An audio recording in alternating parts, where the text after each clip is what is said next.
good we fail to do.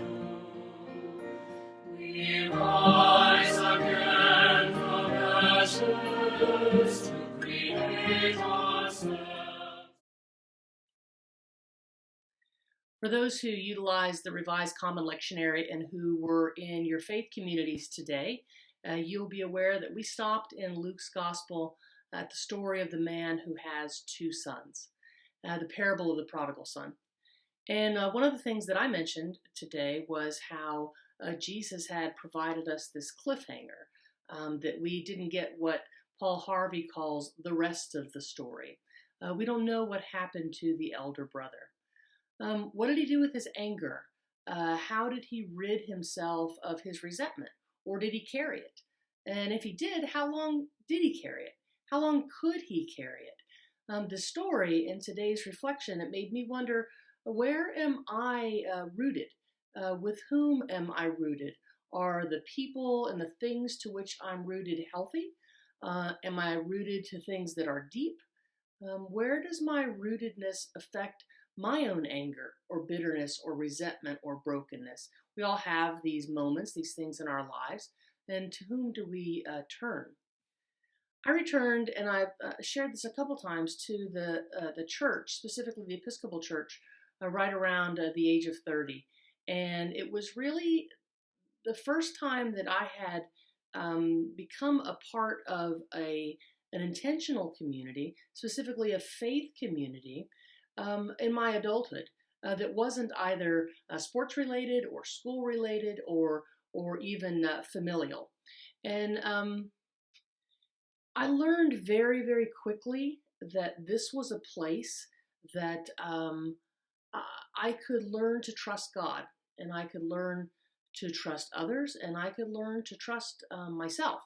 And it was a community that was very, very rooted in honesty, rooted in transparency, rooted in authenticity, and it was a safe place. And it didn't mean that there weren't expectations, that there weren't things for which all of us would be held accountable, but it did mean that this community was very, very rooted in being open and telling tough truths. They were an EFM community, a Cursillo community, active in Episcopal Church women, Episcopal Church men, St. Andrews, Daughters of the King, very rooted in Scripture, rooted in social justice. People that were very intentional about their health, very focused on what it took to be a follower of Jesus, a disciple on the way.